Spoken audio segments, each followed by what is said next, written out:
A very good afternoon, ladies and gentlemen, and welcome to another live session of GETI Talks. My name is Shilpi, and I'm the Relationship Manager with the Global Education and Training Institute. I'm in Lucknow. The winters have set in. And yes, I'm sitting with my cup of hot green tea. And I believe you are also, somewhere sitting in a warm, closed room and watching this session. So, well, I cannot take you to a place where it is really hot and warm, but I have called somebody from the south. And this is Miss Saraswathy Prabhakar, who is a TGT, a PGT, a senior English teacher with the Chennai Boys Higher Secondary School. And you know what intrigued me about her was that her topic was how to teach English with activities. And I, being an English teacher, have always wondered because in the senior section, the children are least interested to study English.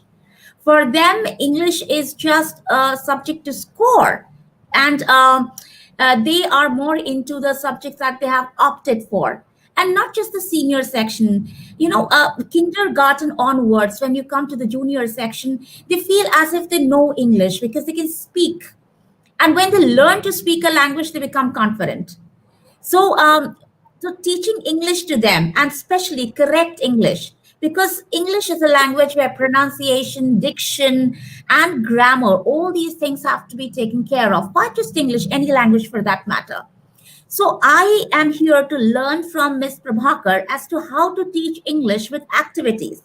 Because other subjects like science and maths, etc., are subjects that I believe we all know can be taught with a lot of games and activities.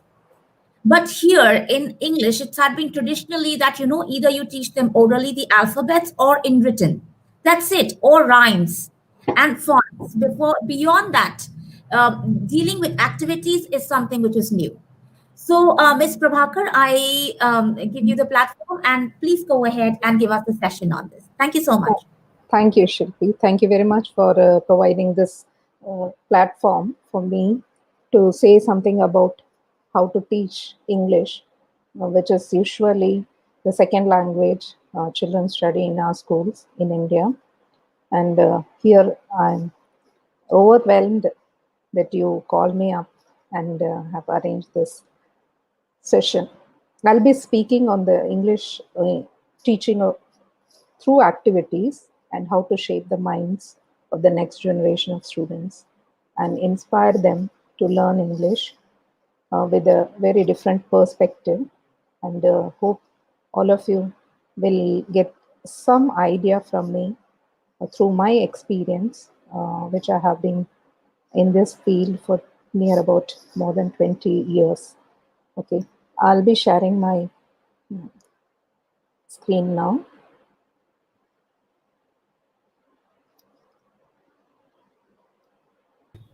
Ma'am, please click on the PPT.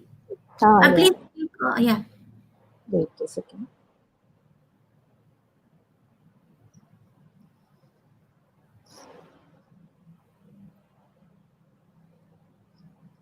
Is it Yes, visible now? yes, ma'am. Yes, ma'am. Okay.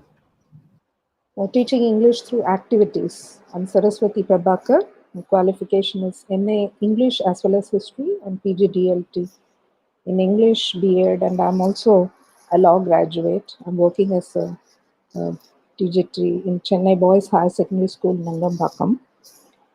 And first, let me tell you about English. To me, English is to look at the world through your naked eyes. The naked eyes here means the mother tongue. But for a clear vision of the world, use the specs, which is the English.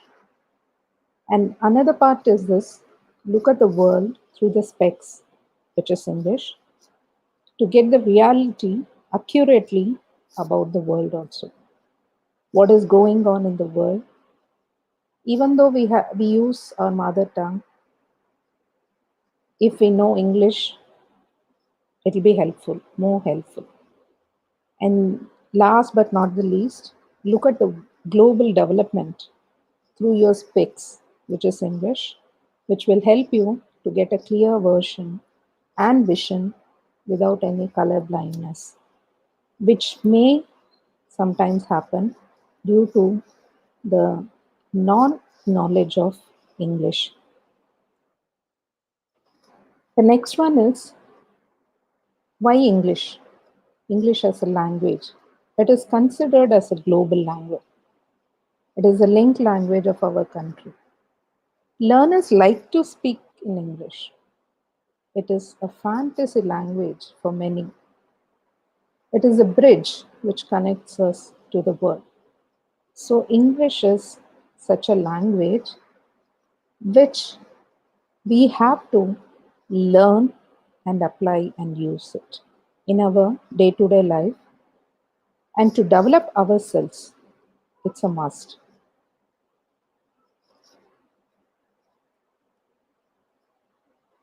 And the problems faced by the learners to learn English, mainly in India, what are the different things? Because it's a foreign language, people hesitate to learn it. It's learned as a second language. In the schools and in the colleges, the learners learn it as a second language, and there is no such so good coaching, and the fear of making mistakes, fear of being mocked or bullied when they speak the language with some kind of mistakes, and the lack of exposure to the language is the most important thing. Because in India, wherever we go, in whichever state, their language is spoken more than English. So exposure is very less. In the rural areas and all, if we go, they only speak in their mother tongue, and they don't have that much exposure to the language. So that becomes a very big problem which is faced by the learners to learn English. And next one, if we say hesitation towards the language. Hesitation, every child, every learner must have had this hesitation to learn this language in the beginning. Somebody, they may feel, somebody may mock them, somebody may bully them. And due to that hesitation, they don't speak the language, they don't like the language, they start hating the language. As the old saying they say, why to learn? Why learn a foreign language when our language is there? But my opinion is that there must be some solution to the problem.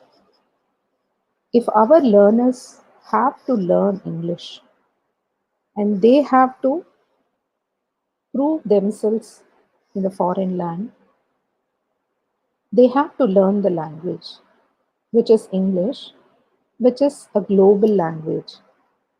Not only global language, in India itself, it is a link language, as I've already mentioned.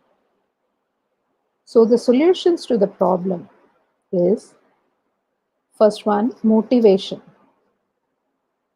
Self as well as external motivation is a must. Self motivation is the learner themselves must know what is the importance of this language, and to prove themselves, they have to work it out. And the external will be like their mentors, their teachers, their colleagues, and their peers. When they motivate, some of them show interest and they start learning the language. And exposure, next solution will be exposure. Exposure must be given to the learners.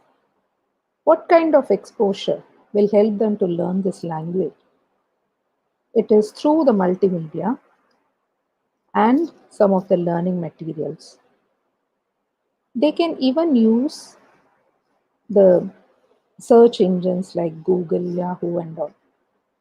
There are a lot number of YouTube's also channels, which helps them to learn English from the bottom to the top.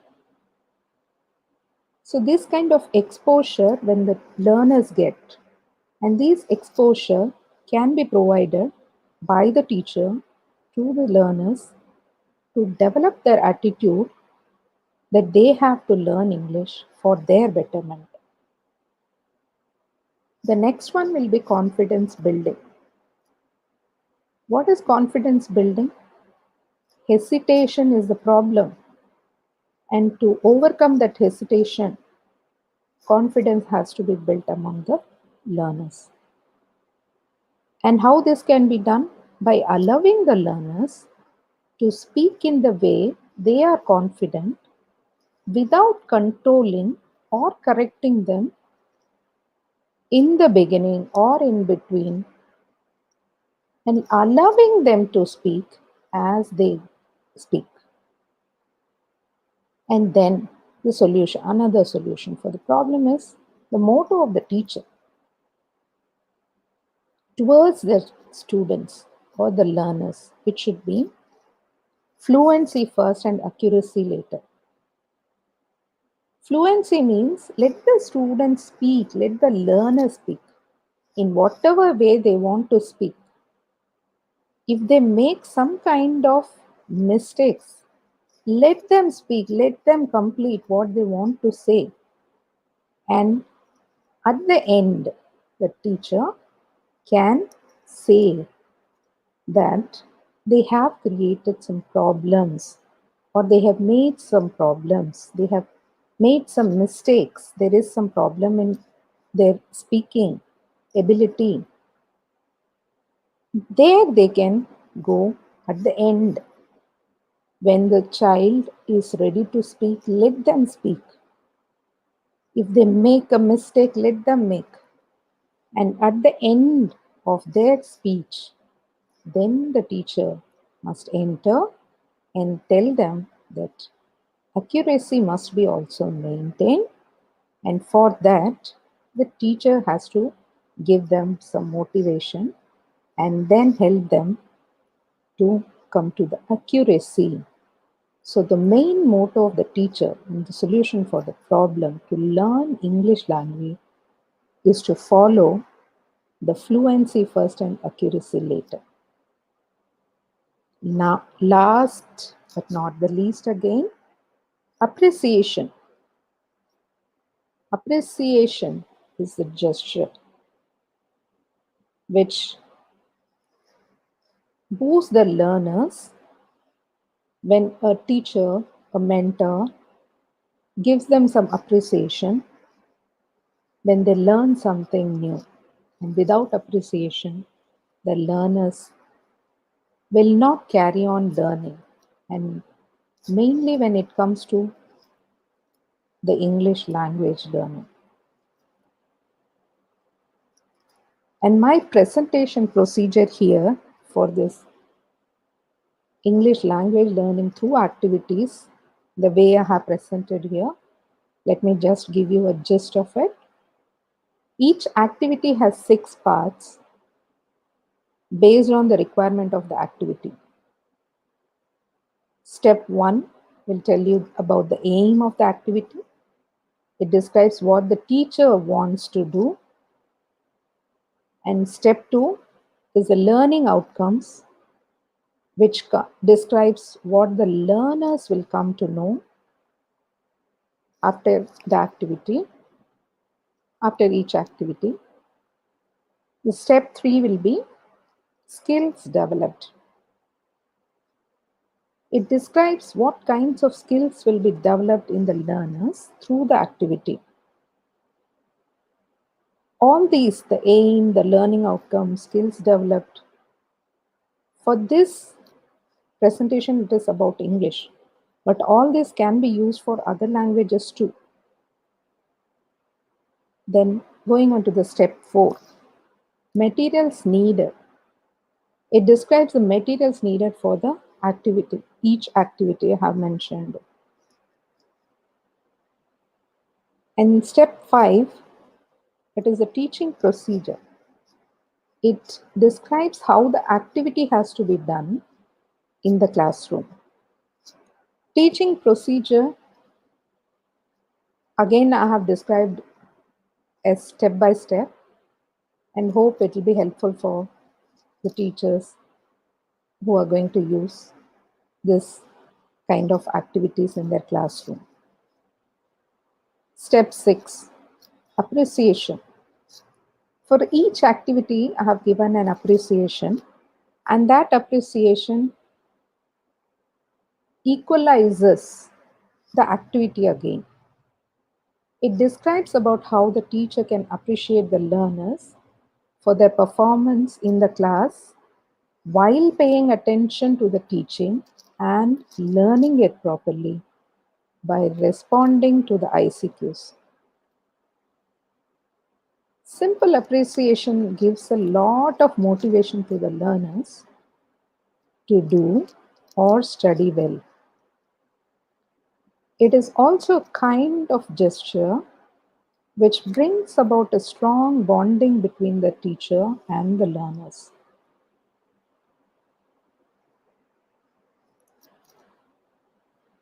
Now, I shall move on to the activities one by one. My first activity is called as categorizing, and it deals with the parts of speech which is the important part of learning a language. The aim of this activity is to learn and understand the parts of speech. The learning outcomes are the learners can categorize the parts of speech. Skills developed. LSRW, which means listening, speaking, reading, and writing. All the 4 skills are developed, and brainstorming is also being done here. The materials needed are blackboard chalk, notepad, pen or pencil. The basic requirements are only being used in all the activities which I have mentioned now and which I am going to mention now. Now, the teaching procedure.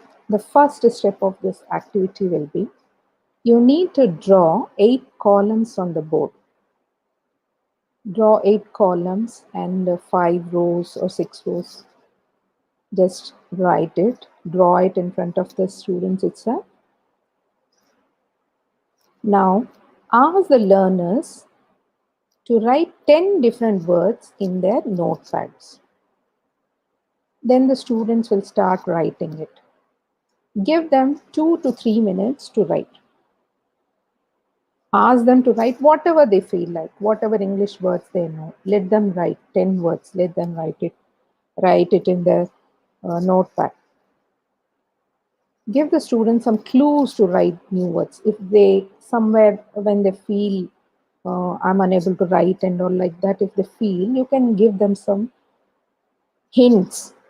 For example, when you're playing, you get hit by a ball. What do you say? They'll say, oh, or ouch. Okay, like that. You can give them some clues. These clues also can be used.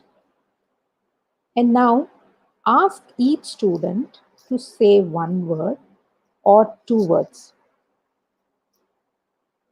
Make them stand, call them out by their names, or otherwise just make them continuously one after the other, each one. Ask them to say out the words which they have written from 2 or 1 word from the 10 words which they have written.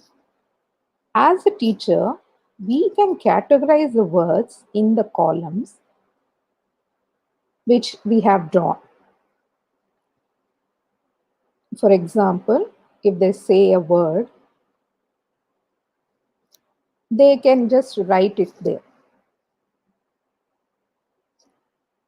For example, they say Ram, then you can write it here. And the next boy, if he says sit, they can write it in the other column. And then the other boy says good, they can write it in the other column. And if they say tall, they can write it in the other column, next column. So it continues like that. The teacher, as a teacher, we can categorize the words and write it in columns, whichever in which we have already drawn. Write the words said by the learners in the respective columns. Okay, that is a must. Now we can explain it to the students about each of the column. That is, the first column will be noun, the second will be verb, the third will be adjective, adverb, pronoun, preposition, conjunction, and interjunction. We can give them small definitions, simple and small definitions for the parts of speech. Like noun is the naming word, then verb, it's the action words, adjectives means the speciality of a noun, and the adverb means the speciality of a verb, pronoun means instead of a noun, preposition means connecting word, connecting two words, or mainly in front of noun, whichever comes is called a prepositioning, like that. And the conjunction is the connecting sentence, is the word which connects a sentence, like because, yet, and all. Then interjunction means the sudden feeling. When the students learn it, now you can give them some other examples. You can ask the word and ask them to say which part of a speech is that word. The students will surely learn through this method.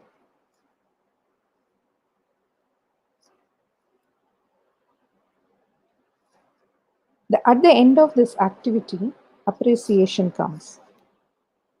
For the appreciation, usually giving chocolates of different companies will remind them about the nouns and the adjectives.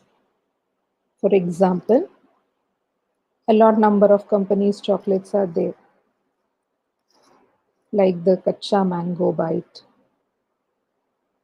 Cadbury's, and Kit Kat. All these are companies' names. So companies' names comes under nouns, and the taste is the adjectives. So like that we can appreciate the kids. And thus the kids will surely know about the parts of speech easily, they will get it, and we can continue with this simple procedure of learning a grammar. When they come to know what is noun, verb, adjective, adverb, and all the parts of the speech, they can go for the other parts of grammar in English. Now let's move on to the activity, second activity, which is called as Who Am I? Finding who am I. Okay. Aim of this activity is to develop the rapport with other learners. Many of the kids in the class, they don't mingle with other kids, they don't speak. To create a rapport between the learners, this activity will work out well. Learning outcomes of this activity is learners develop the skill of communication. They'll start talking with each other in English, in simple English. Skills developed here again are all the four skills, LSRW, as well as the communication skill is also developed. The materials needed is the blackboard, chalk, A4 sheet divided into 4 slips each, pen and pencil. The A4 sheet has to be stripped into 4 slips each. Let us not waste any of the paper for that purpose. Instead of giving a whole paper, we can just give cut the A4 sheet into 4 parts and give each sheet to each student. Now the teaching procedure. First, the teacher writes 3 sentences about herself or himself. That is, 2 likes and 1 dislike. Example, I like reading books. I like listening to music. I dislike backbiting. So these are the 3 sentences written by the teacher on the board about himself or herself. The kids have to look at it. Now, the teacher will tell the learners that they have to write their 2 likes and 1 dislike in the slips, which the teacher will describe it to them. Learners should not write their names on the slip. It is a must. It is mandatory. Give them 2 to 3 minutes to write. And again, if they need some more time, give them 1 more minute also. Let them finish it. Then the teacher will collect all the students' return slips. Now teacher will then give the different sheets to different learners because there is no name written in the sheet. So she or he will shuffle it and give the different sheets to different learners. And then ask the learners to go around the class and ask questions to their classmates to get the right person, whosoever the slip is with them. They have to go around the classroom. It will be a noisy class, but that is the most important part of learning English actively. The learners will go around the class and ask the questions to their classmates, like, do you like eating ice cream and cookies? Whoever might have written that. And if they get the answer, it's okay. Or otherwise, if they don't get it, then they have to move on to the other students. The learners continue to ask the students to find out whose slip is with whom.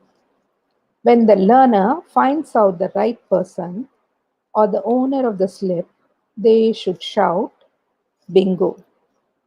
And in this manner, when all the students whose papers are with them would have found it out who says it, they can write the names on the paper and they can sit in their places. Now, the most important part, the appreciation. How the teacher is going to appreciate here. The teacher can say that she likes to applaud and give high five to the students, and he or she does that as an appreciation part. So here again, the 2 likes comes there. This is how the appreciation connects the students in each and every activity at the end of the activity, which will motivate the students to wait for the next class when the English teacher, is going to come and teach them.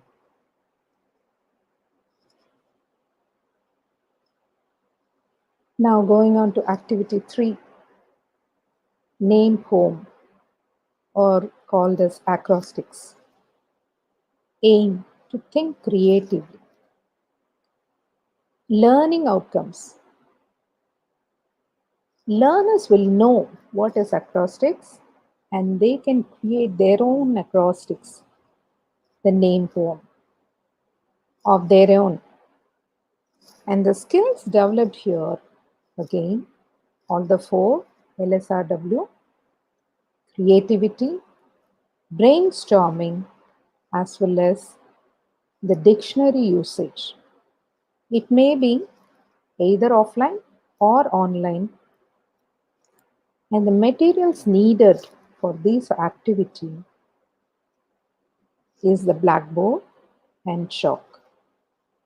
notepad, pen, pencil, and dictionary, online or offline.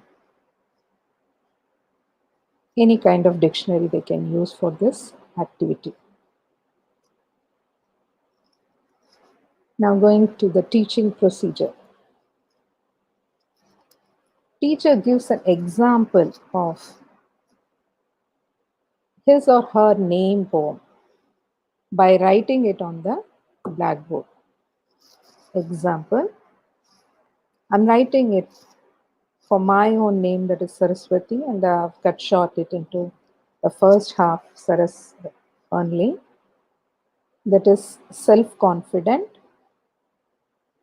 S stands for self-confident, A stands for undamicable, R realistic, and A again, and artistic, S self-sacrificing. The poem goes like this: self-confident and amicable, realistic and artistic, self-sacrificing Saraswati. So now the students or the learners will know that they can create their own name poem. Now the teacher explains that a poem written based on the letters of a word is called as acrostics. Then the teacher asks the students to write their name poem using a dictionary if they need it. If they don't need it, if they know those letters, adjectives, they can use it by themselves and create a poem. But the teacher has to give them a time limit. If the teacher doesn't give a time limit, the students won't complete it. Time limit is a must which a teacher has to follow, and the learners also have to obey to it. When all the students have written it and the time is up, the teacher will ask the students to read the poems to the class one by one. And now coming to the appreciation part, which I have been emphasizing on. Teacher can create some student's name poem and present it, and that must be for the slow learners who hesitate to write in order to motivate them. Now the hesitant students also will think, see, our teacher has motivated us and they have written a poem for us. Let us also try and write. And this appreciation will sow a seed in the kids' minds, the learners' mind, to learn something new and to do what they have done. And maybe they will write their own poem at home and bring it and show it to the teacher on the next day. So this will be a success of this activity. Now going on to the next activity 4, which I have named it as Say the Word. The aim of this activity is to test the learner's level of understanding and the proficiency of vocabulary. And the learning objectives here is the learners will learn new vocabulary. They will also know to communicate it to others non-verbally. Learning objectives mainly is to communicate verbally, to make their friends understand it. And the skills developed here, again, LSRW, brainstorming, non-verbal communication, and miming. Materials needed here is just the blackboard and the chalk. which usually is present in each and every classroom. The teaching procedure of this activity. Now ask the students to divide into two groups, A and B. Let them sit apart, one group A and the other group B. Ask one student from each group to come and sit in the chair in front of the blackboard, but it won't be facing the blackboard. It will be facing the learners, other learners of their group. The volunteer sitting in the chair cannot see the blackboard as well as the word written on it.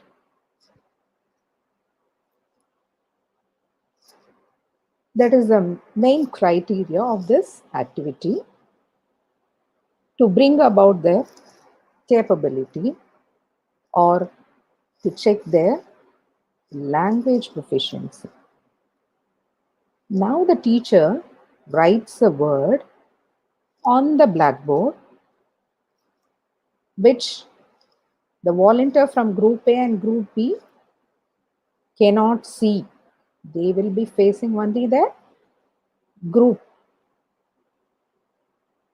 learners. Okay. First, the question will be asked. First, the word has to be mimed by the group A learners to the volunteer who is sitting in the chair. The learners can mime, do actions, gestures, and bring about the exact word written on the blackboard. And these exact words should be said aloud by the volunteer who is sitting on the chair. He or she hasn't seen the blackboard, what the teacher has written, and by this, communication skill is developed among the learners. But now we cannot wait a lot. So we have to give them time limit or maybe 3 chances.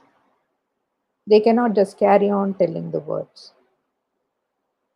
And within 3 chances, if the group A doesn't get the answer correctly, the same question can be switched over to group B learners. The volunteer, if he finds or he or she finds out the answer, they can be given a point. If they say the answer, then give a new word to the next group. If group A volunteer says the new word written on the board within the 3 chances or the given time, we can switch on to the group B with another new word. In this manner, the activity proceeds and the learners get points for each right answer. But now, that is, from the second word itself, learners from the opposite group are asked to discuss among themselves for a new word to be written on the board for the opposite group.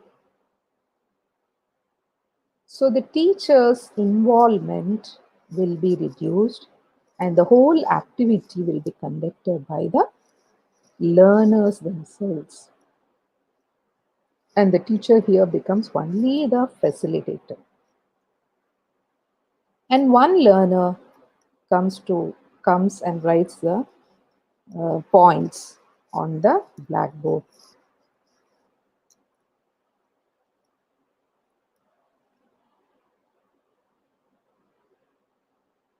Now coming to the appreciation part.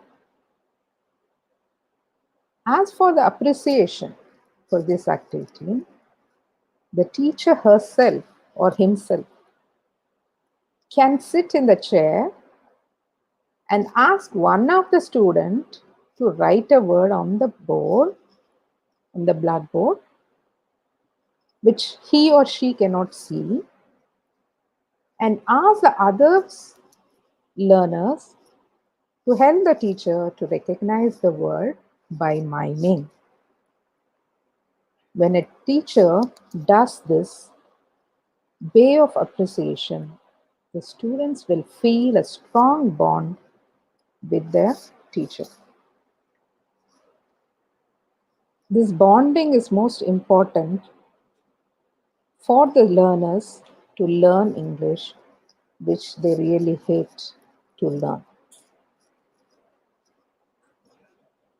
Moving on to the next activity, 5, which is called as Bang the Board, and it deals with the abbreviations. Aim of the activity is to know the abbreviation. Learning outcomes are learners will know what are abbreviations and they can identify them when the full form is said aloud. Skills developed here is LSRW and quick responding. And the materials needed here is a blackboard, chalk, notepad, pen and pencil.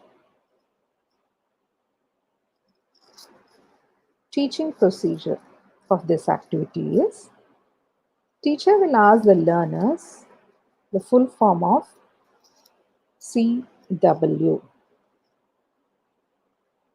The students will say the answer if they know it, and then the teacher will ask them why is it in short form. If the students know it, they may say the answer, but if the students don't know why, then the teacher gives an example for an abbreviation again. For example, VE, which is usually in the timetable. The students may answer for that as value education. Now the teacher asks, why is it so from the learners? If the students answers, it's well and good. That shows that they already know what is an abbreviation. But they might not be knowing what is the exact reason of this abbreviation. Then the teacher comes for their help and explains it to the learners. Now, ask the learners to get divided into two groups, A and B. Ask the students to stand in two rows, one after the other. That is, in two lines. One is the A group and the other one is the B group.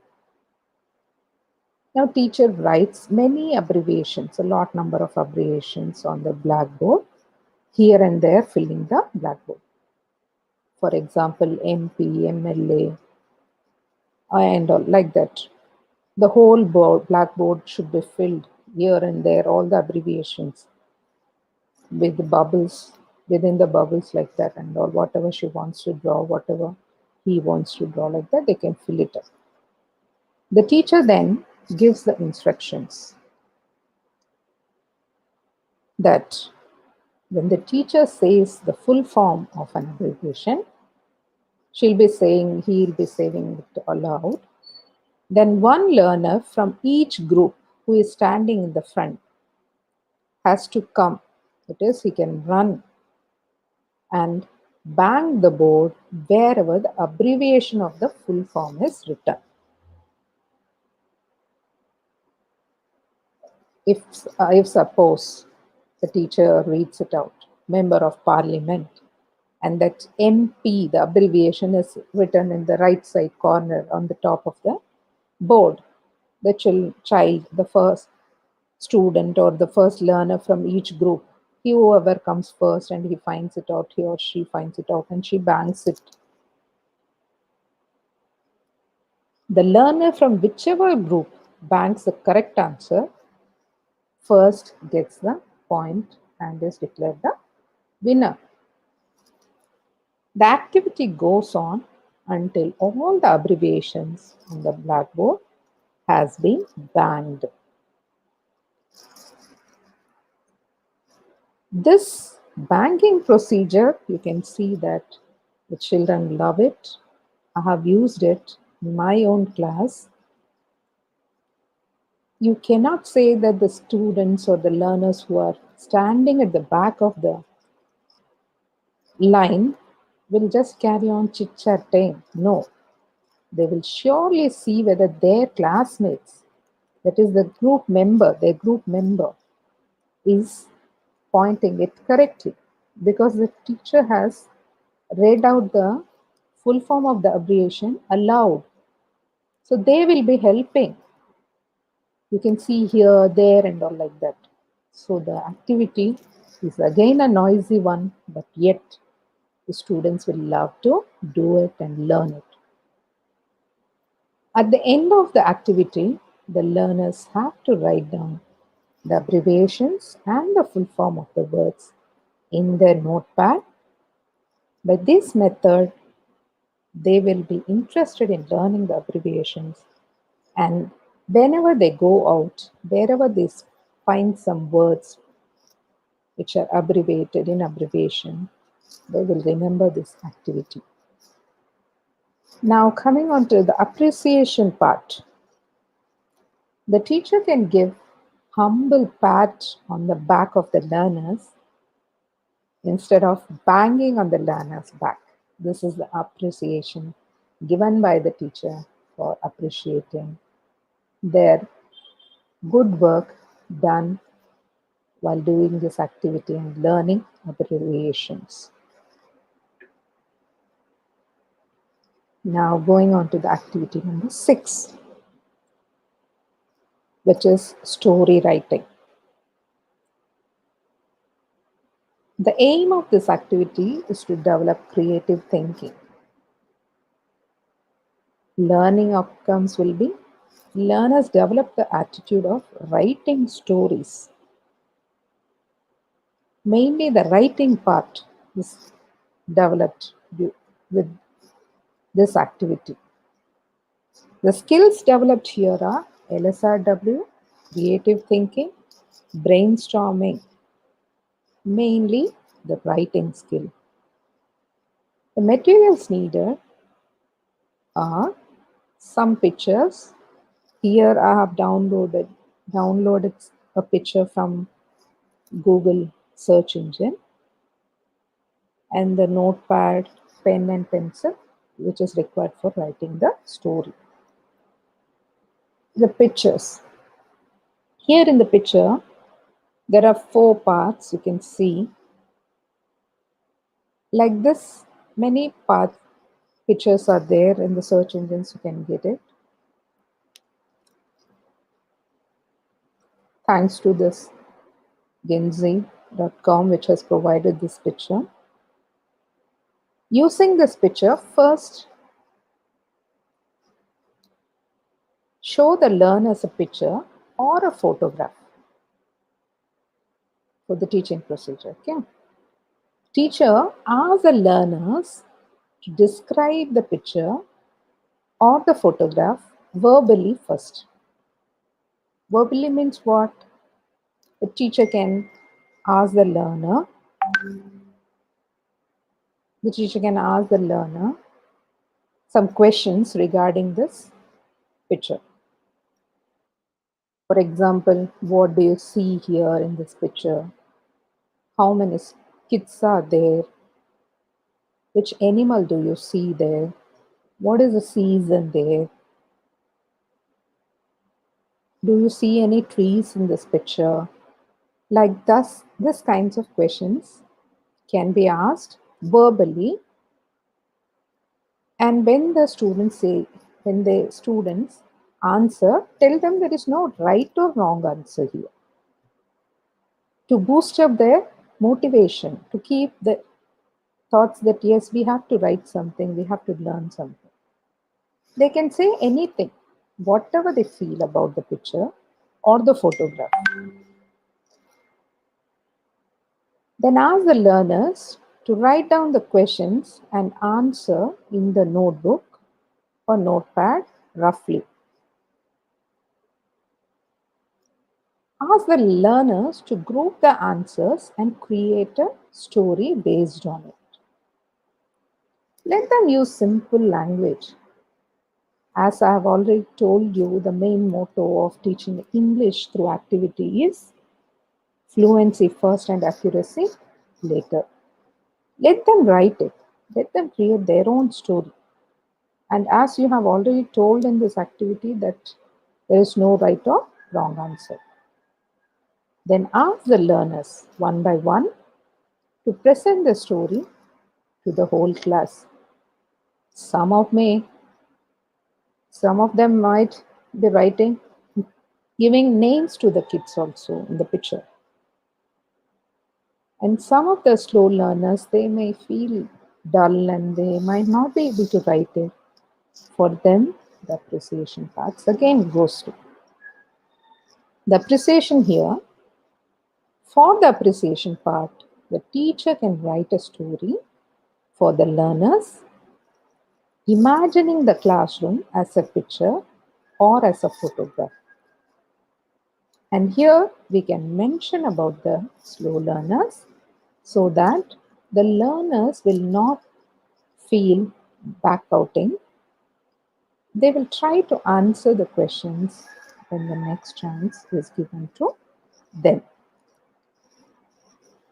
Now, another activity, activity number 7, spot the difference. Again, here also communication, mainly it is based on communication.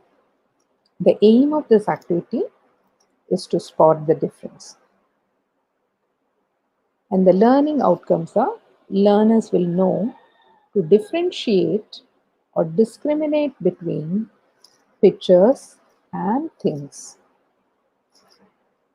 Skills developed are LSRW, critical thinking, and problem solving, as well as communication is developed here.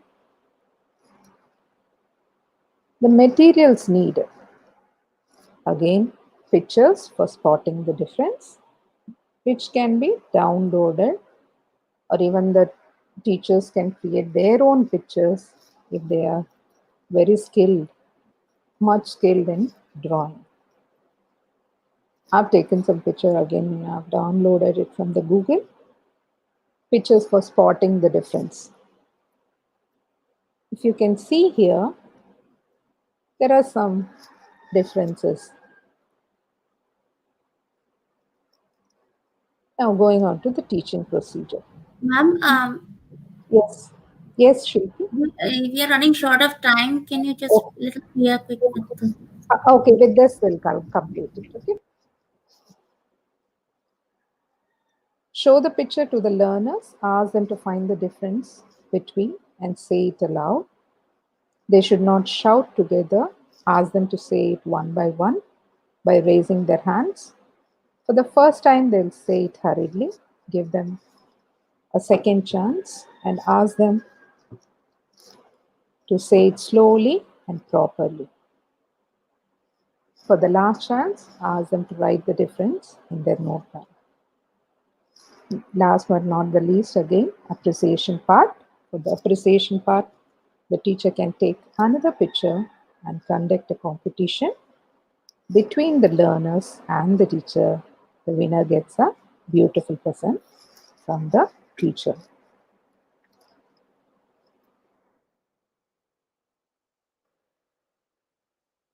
Okay, thank you all. I'm Saraswathy Prabhakar again, a teacher of English and lover of teaching. Thank you very much. Thank you, Shilpi. Yeah, thank you, ma'am. So much. It was actually a very detailed session, and we all learned a lot.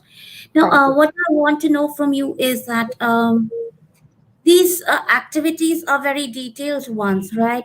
Yeah, They would take a lot of time. I mean, for the first time, maybe when we start practicing them in the classroom, it yes, might not be that much of a thing. But yes. now what I want to know is that are these activities for a particular level, or they can be applied by an English teacher in any level of the classes, In any level of the classes, it can be used based on that only. A few maybe the grammar part, like Hmm. the abbreviation and the parts of speech, it might be quite difficult for the lower levels, but the others and all, it's applicable for all of them. They can use it. Okay. And the other thing is uh, like I just want to tell the audience that she has been awarded as the master trainer by the British Council in Chennai and by even the American Consulate, and she is has a knowledge of more than two languages.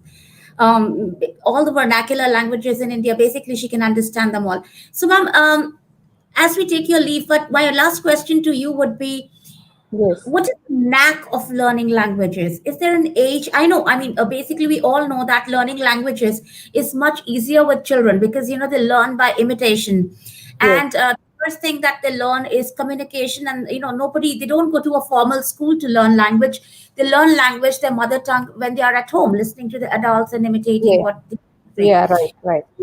But when a child starts growing up, like for us or for people who have grown up, how difficult it is, or how can they make it easy to learn different languages? What are the just the basic tips for that? That is what exposure is the main thing. Okay, the exposure should be Hmm. given. Okay, even the parents also, they can give a exposure to the kids by taking them to the movies, mainly the English. Here I have taken the language as English because Yes. for communication as well as for getting a job and all, whatever it is, there is this English language learning hesitation which has to become overcome. And for that, they can watch English movies on TVs, even the cartoons are there. Most probably, what they do is they go for vernacular language only, and that should be stopped. If it is Yes. a English cartoon, let them see it in cartoon, English cartoon itself. Let them not change the language. By that itself, they will start learning the language. Okay, from the beginning, that is from the childhood. If the child learns it, it will be much better. And if they are unable to do that, then the exposure can be given at a higher age, higher level age. That is, for example, now I'm learning Korean with this age. Okay, through movies and through serials, I'm learning it. The language is quite good. So learning a language is not a part, that is age barrier should not be there. You can learn it I at believe, any maybe I don't know how correct I am, time. but language, the first thing is, when we learn a language, or when we want to do we want correct language to be spoken by us or not, I Yeah. believe we should think in that language. What usually children do, and why do they make grammatical mistakes, is Mm. what I have observed is that because they think in their vernacular language and then they translate and they Applied. try. Right, Yeah, right, right, so that is right. where you make a mistake in the grammar, because there is no. I mean, the grammar of a language is particularly just the grammar for that particular language. In Yes, India, this I would like also to, along with you, ma'am, because we share the same subject. I yes, would like to address the audience that what we do is when we are teaching phonics in yeah, the kindergarten, or when we are, yeah, what do we yeah. do? We tell the child A says B Mm, mm. says "ba," which is not the Yeah, case. yeah, yeah, English right. ABCD does not have a translation in Hindi. Yeah, There you are is right. no parallel pronunciation in Hindi. And that's the mistake we make in India. We actually Yes, of tell the course. child A says A, B says ba, and C. It doesn't. It Mm. doesn't. Yeah, It doesn't. yeah, It yeah. has its own So, pronunciation. yeah, Like it has Hindi got has its its own phonetics. Yeah, pronunciation. phonetics You is there. Yes, the alphabet. yeah, you are right. You cannot Phonetics has translate the to be there. alphabets on Hindi and Yeah, yeah, it cannot be phonetics. done. So I think basically what commonly you and I want to tell the audience is that learning a language is the way it is. And the way Yeah, you have to learn the language is to understand the culture and to be into that. You yeah, have to yeah. be a part of it. Part of So, it. reading and thinking in that same language and trying Yeah, to connect to that kind of a culture. Thank you yes. so much, ma'am. It was, Thank you. a very good discussion with you, and we hope to have you soon again. Thank you so much, Thank ma'am. you. Thank you, Shilpi. Thank you for giving me such an opportunity. Thank you. And thank you for joining in the disruptive education movement. Thank you.